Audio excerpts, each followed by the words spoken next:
Hello everyone, welcome to BSCCI competitive YouTube channel. তোমাদের সকলকে জানাই স্বাগত আজকের ক্লাসে। সকলকে গুড ইভিনিং, সকলকে শুভ সন্ধ্যা। শুরু করছি আমাদের আজকের স্ট্যাটিক জিকের একটি অত্যন্ত গুরুত্বপূর্ণ টপিক, যার নাম ইম্পর্ট্যান্ট ইভেন্টস। তোমরা দেখতেই পারছো, থাম্বনেলে দেওয়া রয়েছে। তো এই স্ট্যাটিক জিকে, যেটি প্রত্যেকটা পরীক্ষার জন্য কিন্তু গুরুত্বপূর্ণ এবং প্রতিটা পরীক্ষা, সেটা এসএসসি, রেলওয়েজ, আমাদের ওয়েস্ট বেঙ্গল পিএসসি এবং ইউপিপিএসসি, এমপিপিএসসি, সমস্ত যে এক্সামিনেশন হয়েছে সেখানে আসা যে স্ট্যাটিক জিকের আন্ডারে ইম্পর্ট্যান্ট ইভেন্টস থেকে যে প্রশ্নগুলি তোমাদের বিগত বছর এসেছে, সেগুলোকে নিয়েই আমরা আলোচনা করব আজকের এই সেশনে। মূলত এই ইম্পর্ট্যান্ট ইভেন্টস, এটি আমরা দুটো পার্টে ডিভাইড করেছি। আজকে থাকছে তারই প্রথম পর্ব বা পার্ট নাম্বার 1। তো সকলে কিন্তু ক্লাসটিকে অবশ্যই করে লাইক এবং শেয়ার করে দিও, এবং যারা নতুন চ্যানেলটিকে সাবস্ক্রাইব করে পাশের বেল আইকনটিকে প্রেস করে রাখতে একদমই ভুলো না। তো চলো শুরু করা যাক আমাদের আজকের সেশন।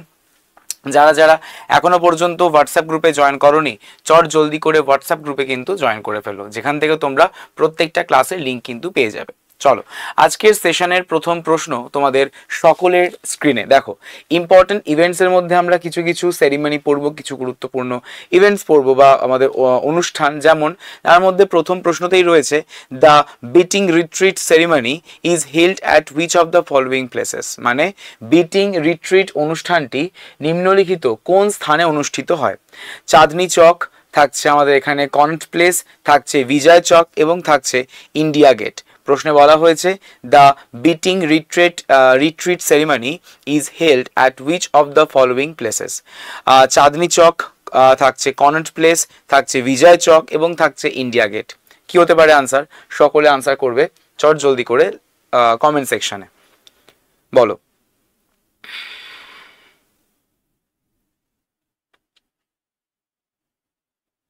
সঠিক উত্তর option number C, that is Vijay Chowk. Vijay Chowk is the correct answer. Vijay Chowk is the correct answer. তো যেটি মূলত 29শে জানুয়ারি এটি অনুষ্ঠানটি অনুষ্ঠিত হয়, প্রতি বছরই অনুষ্ঠিত হয় এটি, এবং এটি আধা সামরিক বাহিনীর একটি দীর্ঘস্থায়ী ঐতিহ্য। যুদ্ধের পরে যখন সৈন্যরা তাদের শিবিরে ফিরে আসতো, তখন যুদ্ধের উত্তেজনা কমাতে বিনোদনমূলক ব্যান্ড বাজানোর একটি অনুষ্ঠান আয়োজন করা হয়, এবং সেটাকেই বলা হয়ে থাকে বিটিং রিট্রিট সেরিমনি। তো যেটা প্রতি বছরের ন্যায় 29শে জানুয়ারির ইভিনিং অর্থাৎ সন্ধ্যাবেলায় এটি অনুষ্ঠিত হয়ে থাকে বিজয় চকে। পরবর্তী প্রশ্নে চলে আসছি। Question number 2, who text the salute during the Republic day parade at new Delhi? নতুন দিল্লিতে বা নয়াদিল্লিতে প্রজাতন্ত্র দিবসের কুচকাওয়াজে কে অভিবাদন গ্রহণ করেন? ঠিক বলা হয়েছে অপশনস, প্রধান বিচারপতি বা চিফ জাস্টিস, গভর্নর বা রাজ্যপাল, প্রেসিডেন্ট বা রাষ্ট্রপতি, এবং থাকছে প্রধানমন্ত্রী বা প্রাইম মিনিস্টার। সকলে আনসার করবে চ্যাট সেকশন এভরিওয়ান। যারা যারা তোমরা ক্লাসে রয়েছো অবশ্যই করে কিন্তু অ্যাটেন্ডেন্সটিকে মার্ক করে ফেলো, অর্থাৎ ক্লাসটিকে লাইক করতে একদমই ভুলো না। অ্যাটেন্ডেন্সটিকে কিন্তু জলদি করে মার্ক করে ফেলো। অ্যাটেন্ডেন্সটিকে মার্ক করে ফেলো, অর্থাৎ ক্লাসটিকে লাইক করতে ভুলুন, এবং ক্লাসটিকে শেয়ার করে দিও তোমাদের বন্ধুদের মধ্যে। কি হবে আনসার? অবভিয়াসলি আমাদের কারেক্ট আনসার ইজ প্রেসিডেন্ট অর্থাৎ আমাদের রাষ্ট্রপতি। বর্তমানে কে রয়েছেন? বর্তমানে রয়েছেন দ্রৌপদী মুর্মু। তিনি কিন্তু আমাদের এই কুচকাওয়াজের সময় অভিবাদন গ্রহণ করেন। প্রতি বছর 26শে জানুয়ারি নিউ দিল্লির যে কর্তব্য পথ বা কর্তব্য পথ রয়েছে, সেই কর্তব্য পথে প্রাক্তন রাজপথ যাকে বলা হয়, তো সেখানে এই প্রজাতন্ত্র দিবসের কুচকাওয়াজ অনুষ্ঠিত হয়ে থাকে। রাষ্ট্রপতি ভবন থেকে কর্তব্য পথে ইন্ডিয়া গেট এবং সেখান থেকে লাল কেল্লায় কুচকাওয়াজ কিন্তু শুরু হয়। ভারতের রাষ্ট্রপতি কর্তৃক বা জাতীয় পতাকা উত্তোলনের মাধ্যমে এটি স্টার্ট হয় বা শুরু হয়। এরপর সেনাবাহিনী, নৌবাহিনী এবং বিমান বাহিনীর বেশ কয়েকটি রেজিমেন্ট তাদের ব্যান্ড সহ কুচকাওয়াজে অংশগ্রহণ করে। বিভিন্ন রাজ্যের ট্যাবলেও আমরা দেখতে পাই, কিন্তু আমরা দেখতে পাই মূলত সেই সমস্ত রাজ্যের সংস্কৃতিকে প্রেজেন্ট করার জন্যই ওই ট্যাবলেগুলো থাকে, এবং একটি বিটিং রিট্রিট অনুষ্ঠানের মাধ্যমে কুচকাওয়াজের সমাপ্তি ঘটে।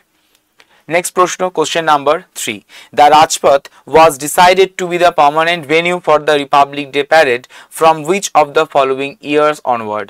অর্থাৎ বলা হয়েছে নিম্নলিখিত যে ইয়ারগুলি তোমাদের দেওয়া রয়েছে সেই সমস্ত ইয়ারগুলির মধ্যে কোন ইয়ার থেকে আমাদের যে রাজপথে বা যে রিপাবলিক ডের যে প্যারেড, সেই রিপাবলিক ডের প্যারেড রাজপথ অনুষ্ঠিত হবে সেটা কোন ইয়ার থেকে স্টার্ট করা হয়? 1955, 1959, 1958 না 1951 সাল?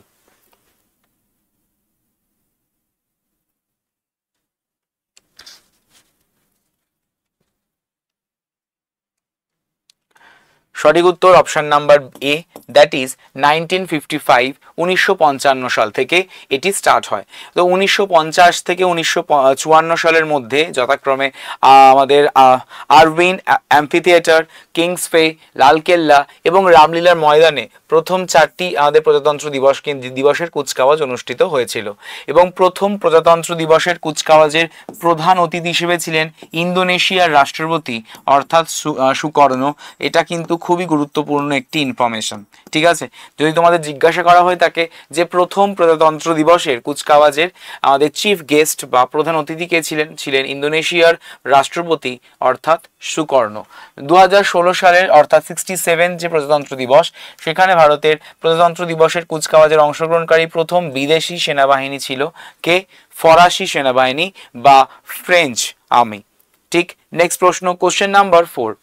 Who among the following singers became the first Indian folk artist to attend the আমাদের ক্যানস ফিল্ম ফেস্টিভ্যাল 2022? নিম্নলিখিত গায়কদের মধ্যে কে প্রথম ভারতীয় লোকশিল্পী হিসেবে 2022 সালের কান চলচ্চিত্র উৎসবে যোগদান করেন? গুরুদাস মান, থাকছে আমাদের দলের মেহেন্দি, তিজন বাই, না থাকছে বামে খান? Who among the following singers became the first Indian folk artist to attend the Cannes Film Festival 2022? Gurudas Maan, Daler Mehendi, Tijan Bai, the Mame Khan? বলো।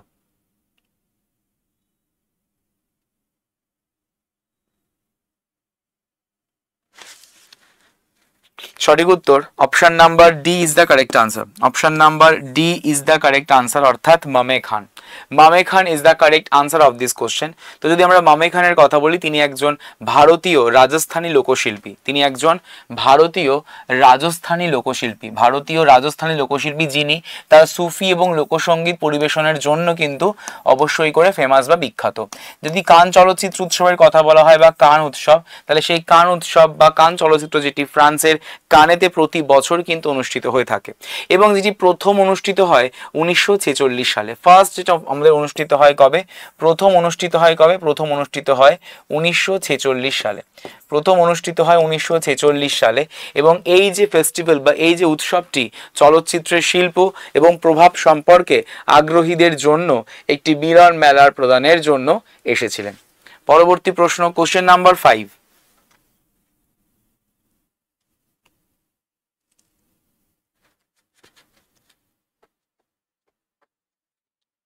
বলো।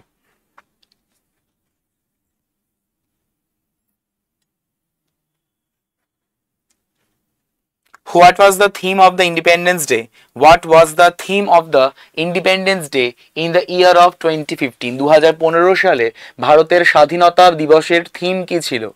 ये इंडिया का टाइम है, থাকছে টুয়ার্ডস ট্রু ফ্রিডম, ইয়াদ করো কুরবানি, না থাকছে one country one people? What was the theme of the Independence Day in the year of 2015 in India? 2015 সালে ভারতের স্বাধীনতা দিবসের থিম কি ছিল? ये इंडिया का टाइम है, টুয়ার্ডস ট্রু ফ্রিডম, থাকছে ইয়াদ করো কুরবানি, না one country one people? Theme of independence day 2015। তো আমরা 2024 পর্যন্তই দেখতে পারবো যে কি থিম রয়েছে। 2025-এ এখনো হয়নি, তাই আমরা জানি না। Right answer is option number B, that is towards true freedom.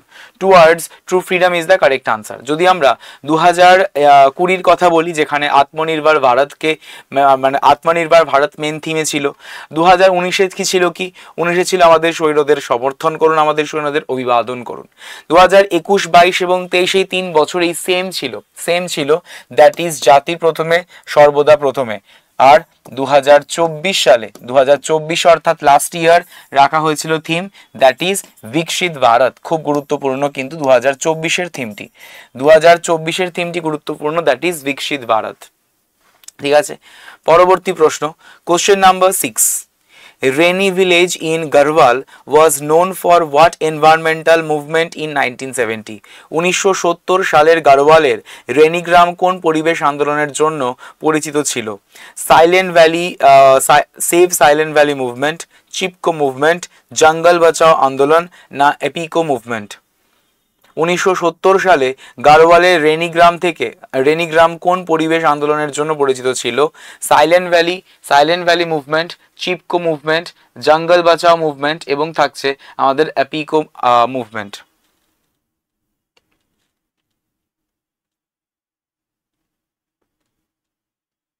কি হবে আনসার? সঠিক উত্তর option number B, that is Chipko movement. Chipko movement is the correct answer.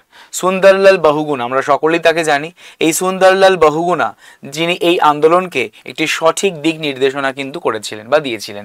এবং সাইলেন্ট ভ্যালি বাঁচাও ছিল বা সেভ সাইলেন্ট ভ্যালি মুভমেন্ট, এটি একটি সামাজিক আন্দোলন বা মুভমেন্ট যেটি 1973 সালে হয়েছিল, যার মূল লক্ষ্য বা মেন উদ্দেশ্য ছিল ভারতের যে সেই কেরালার পাল্লাকাড জেলার সাইলেন্ট ভ্যালিকে রক্ষা করা। ভারতের কেরালার পাল্লাকাড জেলার সাইলেন্ট ভ্যালিকে রক্ষা করা। 1980 সালের দশকে, 1980-র দশকের গোড়ার দিকে এই জঙ্গল বাঁচাও যে মুভমেন্ট, এই জঙ্গল বাঁচাও মুভমেন্ট মূলত সিংভূম জেলা ঝাড়খণ্ড এবং এপিকো মুভমেন্ট যেটা কিনা আমাদের বনভিত্তিক পরিবেশ আন্দোলন, যেটা কর্ণাটকের ওয়েস্টার্ন ঘাট জেলার কর্ণাটকের ওয়েস্টার্ন ঘাটের উত্তর কান্নার জেলায় এটা আমরা ফার্স্ট অবজার্ভ করেছিলাম। কোশ্চেন নাম্বার থাকছে 7, which Indian finance minister was India's delegate to World's আমাদের monetary conference at Bretton Woods in 1944? আমরা সকলে জানি যে 1944 সালে ব্রিটেন উডস কনফারেন্স কিন্তু হয়েছিল, কোথায়? ইউএসএ তে। তো এই ব্রিটেন উডস কনফারেন্স 1944 সালে, এই কনফারেন্স থেকে আমরা দুটো অর্গানাইজেশনের উৎপত্তি দেখেছি, একটি হয়ে যাচ্ছে IMF এবং আরো একটি হয়ে যাচ্ছে ওয়ার্ল্ড ব্যাংকের IBRD।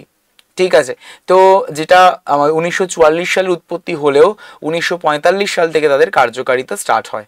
তো এই 1944-এর যে ব্রিটেন উড কনফারেন্স অনুষ্ঠিত হয়েছিল, তো সেখানে ওয়ার্ল্ড মনিটারি কনফারেন্সে ডেলিগেট হিসেবে ভারতের কোন ফাইন্যান্স মিনিস্টার ছিলেন? কেসি নিয়োগী, সিডি দেশমুখ, জন মাথাই, না আর কে ষণমুখম শেট্টি? বলো।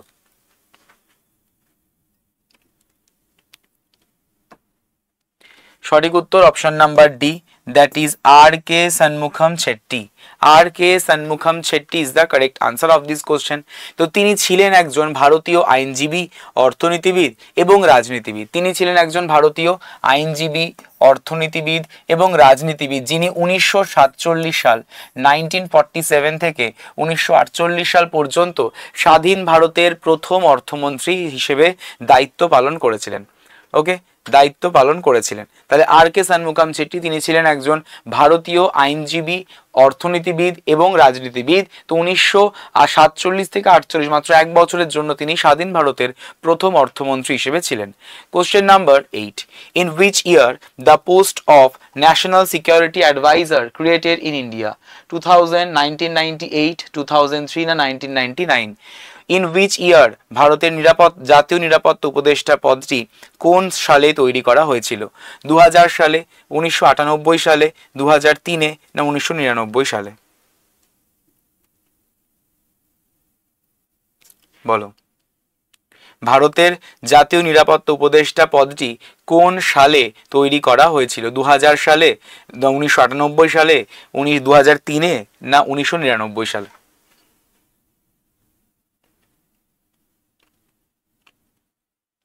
বলো। সকলে আনসার করবে চ্যাট সেকশনে এবং চট জলদি করে তোমরা তোমাদের ক্লাস এই ক্লাসটিকে লাইক করতে কিন্তু একদমই ভুলো না এবং ক্লাসটিকে শেয়ার করে দিও। ক্লাসটিকে অবশ্যই করে শেয়ার করে ফেলো। সঠিক উত্তর option number B, that is 1998 সাল। 1998 ইজ দ্য কারেক্ট আনসার। মূলত ব্রজেশ মিশ্র ছিলেন ভারতের প্রথম জাতীয় নিরাপত্তা উপদেষ্টা হিসেবে নিযুক্ত হন। ব্রজেশ মিশ্র, যিনি ভারতের প্রথম জাতীয় নিরাপত্তা উপদেষ্টা হিসেবে নিযুক্ত হন।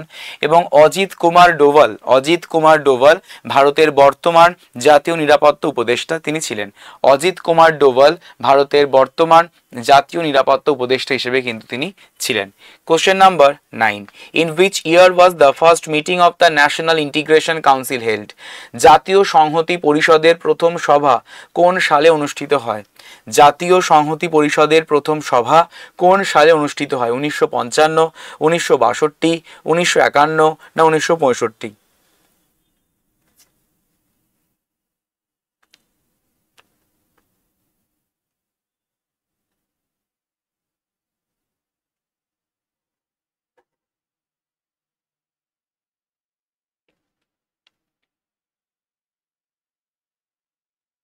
সঠিক উত্তর option number B, that is 1962। 1962 is the correct answer, যেখানে আমাদের প্রথম মিটিং অর্গানাইজ হয়েছিল ইন ন্যাশনাল ইন্টিগ্রেশন কাউন্সিলের 1962-তে।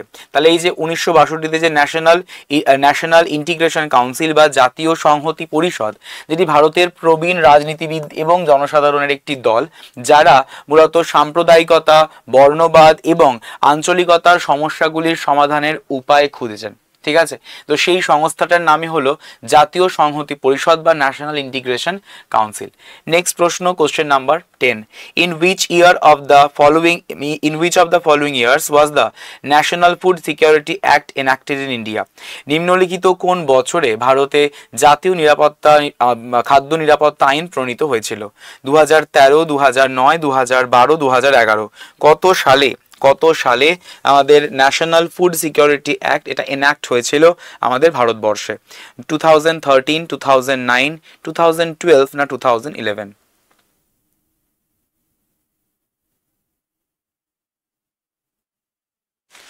সঠিক উত্তর is option number A, that is 2013, 2013 সালে। 2013 সালে তো ভারতের খাদ্য নিরাপত্তা আইন এবং এই আইনটি গ্রামীণ জনসংখ্যার 75% এবং শহুরে জনসংখ্যার 50% জনগোষ্ঠীকে লক্ষ্য বস্তু গণবন্টন ব্যবস্থার অধীনে এটিকে আমাদের ভর্তুকিযুক্ত খাদ্যশস্য গ্রহণের অধিকার দিয়েছে। তাহলে জাতীয় খাদ্য নিরাপত্তা আইন বা এই আইনটি জনসংখ্যার 75% এবং গ্রামীণ জনসংখ্যার 75% এবং শহুরে জনসংখ্যার 50% জনগোষ্ঠীকে কিন্তু লক্ষ্যবস্তু গণবন্টন ব্যবস্থার অধীনে ভর্তুকিযুক্ত খাদ্যশস্য গ্রহণের অধিকার দিয়েছে।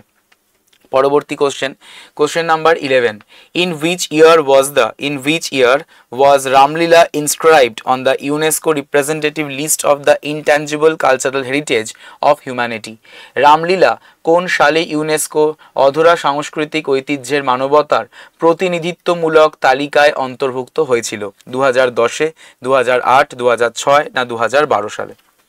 ইন হুইচ ইয়ার বা কোন সালে রামলীলার ইউনেস্কোর ইনট্যাঞ্জিবল কালচারাল হেরিটেজ অফ হিউম্যানিটিতে তার যে রিপ্রেজেন্টেটিভ লিস্ট সেই লিস্টের মধ্যে অন্তর্ভুক্ত করা হয়েছে? 2010, 2008, 2006 না 2012-তে?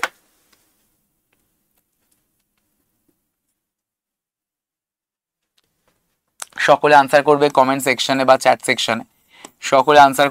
সেকশনে। বলো। Right answer should be option number B, that is 2008, 2008 সালে। 2008 সালে আমাদের এটি অন্তর্ভুক্ত করা হয়েছিল। তো ইউনেস্কোর যে ইনট্যাঞ্জিবল কালচারাল হেরিটেজ লিস্ট ভারতবর্ষের মধ্যে কি রয়েছে? রামমান 2009-তে অ্যাড হয়েছে, ছৌ নৃত্য কালবেলিয়া থাকছে আমাদের মুদিয়েট্টু, যেটা 2010-এ অ্যাড হয়েছে, থাকছে লাদাখের যে বৌদ্ধ মন্ত্র 2012-তে অ্যাড হয়েছে, সংকীর্তন 2013-তে, পাঞ্জাবের যে জান্দিয়ালা গুরুর থাতেরাদের মধ্যে ঐতিহ্যবাহী পিতল এবং তামার তৈরি যে পাত্র, সেই পাত্রের যে তৈরির কারুকাজ সেটা অ্যাড হয়েছে 2014 সালে। 2017-তে অ্যাড হয়েছে আমাদের কুম্ভ মেলা, 2016-তে অ্যাড হয়েছে নওরোজ, ইয়গ ইত্যাদি, আর 2021 সালে অ্যাড হয়েছে কি দুর্গাপুজো। ঠিক আছে, আর 2023-এ অ্যাড হয়েছে কি 2023-এ অ্যাড হয়েছে গরবা গুজরাটের। ঠিক আছে, Question number 12. The first Star Guild Award ceremony was held in Mumbai in the year of 2005, 2007, 2006 and 2004. আমাদের প্রথম স্টার গিল্ড অ্যাওয়ার্ডস অনুষ্ঠানটি মুম্বাইতে অনুষ্ঠিত হয়েছিল কোন বছরে? 2005 সালে, 2007 সালে, 2006-তে না 2004-এ?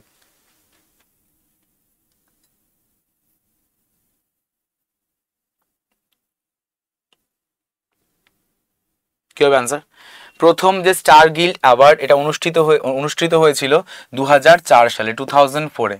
2004 সালে মুম্বাইতে এটি অনুষ্ঠিত হয়েছিল এবং এটি প্রযোজক গিল্ডের সদস্যদের দ্বারা আমাদের চলচ্চিত্র এবং টেলিভিশনের শ্রেষ্ঠত্বের জন্য প্রদান করা হয়। এটি প্রযোজক গিল্ডের সদস্যদের দ্বারা চলচ্চিত্র এবং টেলিভিশন শ্রেষ্ঠত্বের জন্য এটি প্রদান করা হয়ে থাকে। Question number 13.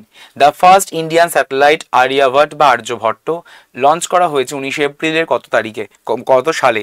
1975, 1976, 1977, 1974? The first Indian satellite Aryabhata was launched on 19th of April dash. কোন ইয়ারের 19 এপ্রিলে আর্যভট্ট, যেটি ভারতবর্ষের প্রথম আমাদের ভারতীয় স্যাটেলাইট, সেটিকে লঞ্চ করা হয়েছে? 1975-এ, 1976-এ, 1977-এ না 1974-এ?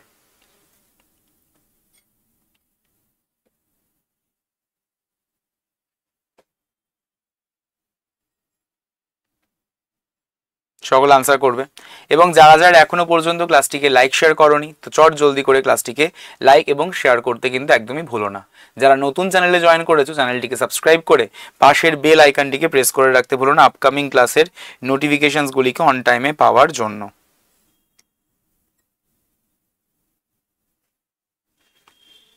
Correct answer is option number A, that is 1975. 1975-এর 19 এপ্রিলে প্রথম কিন্তু এটাকে লঞ্চ করা হয় আর্যভট্ট এবং একজন বিখ্যাত ভারতীয় জ্যোতির্বিদ আর্যভট্টের নামানুসারেই এর নামকরণ এবং এটি সম্পূর্ণরূপে দেশীয় প্রকৃতির ছিল। এটি সম্পূর্ণরূপে আমাদের ইন্ডিয়ান নেচারের ছিল এবং এটি একটি সোভিয়েত রকেট কসমোস 3M দ্বারা উৎক্ষেপণ করা হয়েছিল। সোভিয়েত রকেট কসমোস 3M দ্বারা এটি উৎক্ষেপণ করা হয়েছিল। Question number 14. When was the Indian Reform Association formed?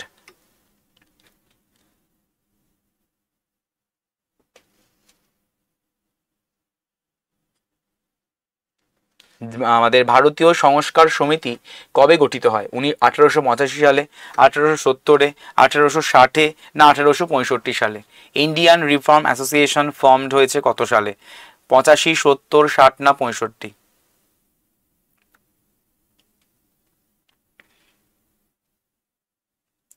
Correct answer is 1860. 1860 সালে। 1860 is the correct answer of this question. Keshabchandra Sen ছিলেন ভারতীয় সংস্কার সমিতির প্রতিষ্ঠাতা এবং তিনি 1857 সালের যে ব্রাহ্ম সমাজে যোগদান করেন। কেশবচন্দ্র সেন ছিলেন একজন ভারতীয় সংস্কার সমিতির প্রতিষ্ঠাতা এবং তিনি 1857 সালে ব্রাহ্ম সমাজে যোগদান করেন। পরবর্তী প্রশ্ন, কোশ্চেন নাম্বার 15, সকল আনসার করবে কমেন্ট সেকশন এভরিওয়ান। রাষ্ট্রপতি ভবন যে কনস্ট্রাকশন, সেই কনস্ট্রাকশনের যে কাজটি সেটি সম্পন্ন হয় কত সালে? 1929-এ, 1953-তে, 1949-এ না 1959-এ? বলা হয়েছে যে when was the construction of রাষ্ট্রপতি ভবন completed? 1929, 1953, 1949 না 1959?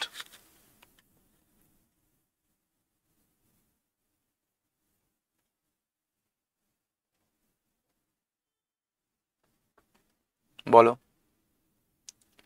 Correct answer is 1929। 1929-এ রাষ্ট্রপতি ভবনের যে কাজ বা নির্মাণ কাজ, সেই নির্মাণ কাজটি সম্পন্ন করা হয়।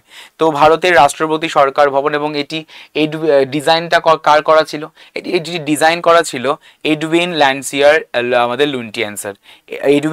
ল্যান্ডসিয়ার লুন্টিয়েন্সের দ্বারাই কিন্তু এটা ডিজাইন করা এবং এটি সম্পূর্ণ করতে টোটাল সময় লেগেছে মোট 17 বছর।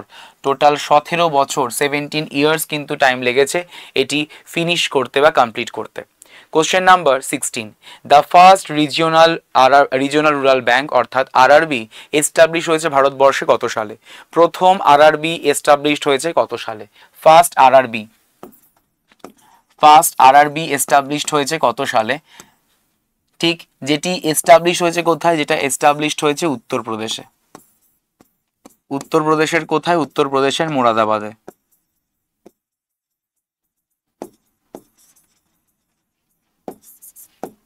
উত্তরপ্রদেশের মুরাদাবাদে এটি এস্টাবলিশড হয়েছে। তো এটা আমাদের এস্টাবলিশ হয়েছে কত সালে? 1975 সালে, 1975-এ। কি নাম? 1975-এ 1975 সালে আমাদের প্রথম রিজিওনাল রুরাল ব্যাংক কিন্তু এস্টাবলিশড হয়েছে, যার নাম কি? যার নাম হলো প্রথমা ব্যাংক। কি নাম? প্রথমা ব্যাংক।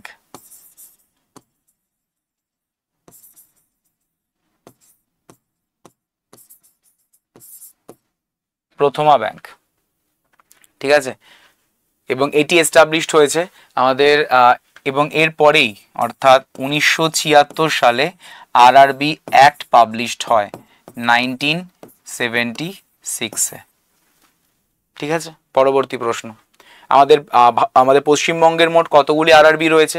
পশ্চিমবঙ্গে মোট আরআরবির সংখ্যা কতগুলি? ওয়েস্ট বেঙ্গলে পশ্চিমবঙ্গে মোট আরআরবির সংখ্যা হয়ে যাচ্ছে 3টি, এবং সর্বাধিক কোথায় রয়েছে? সর্বাধিক হচ্ছে উত্তরপ্রদেশে, দ্যাট ইজ 7 ম্যাক্সিমাম। নেক্সট প্রশ্ন, when was the Rovers Cup started? Rovers cup কবে থেকে শুরু করা হয়? রোভার্স কাপ কবে থেকে শুরু করা হয়? 1891, 1952, 1981 না 1831?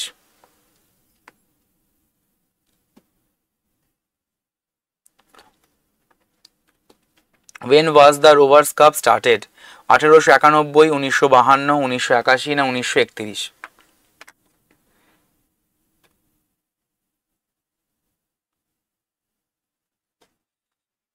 সঠিক উত্তর option number A, that is 1891। 1891 সালে আমাদের রোভার্স কাপ অনুষ্ঠিত হয়, এবং এই রোভার্স কাপ হচ্ছে আমাদের অবশ্যই করে এই কাপটি দেওয়া হয় ফুটবল টুর্নামেন্টের জন্য। ফুটবলের জন্যই কিন্তু আমাদের এটি প্রোভাইড করা হয়ে থাকে, এবং বোম্বেতে ব্রিটিশ ফুটবল প্রেমীদের দ্বারাই কিন্তু এটা স্টার্ট হয়। কোথায় স্টার্ট হয় তাহলে এই রোভার্স কাপ? এটি স্টার্ট হয় মুম্বাইতে বা বোম্বেতে। Question number 18. When was WhatsApp incorporated? When was WhatsApp incorporated? WhatsApp কবে থেকে চালু হয়? 2008-এ, 2007-এ, 2009 না 2010-এ? When was WhatsApp incorporated? 2008, 2007, 2009 না 2010?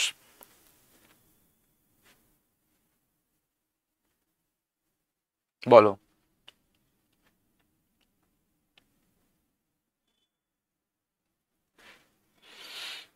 হোয়াটসঅ্যাপ ইনকর্পোরেটেড হয় 2009 সালে। 2009-এ হোয়াটসঅ্যাপ আমাদের ইনকর্পোরেট হয়েছে, এবং এর প্রতিষ্ঠাতা কে?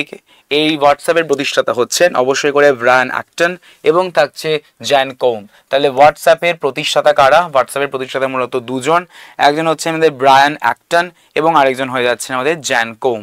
ব্রায়ান অ্যাক্টন এবং হচ্ছে আমাদের জ্যান কোম। ক্লিয়ার?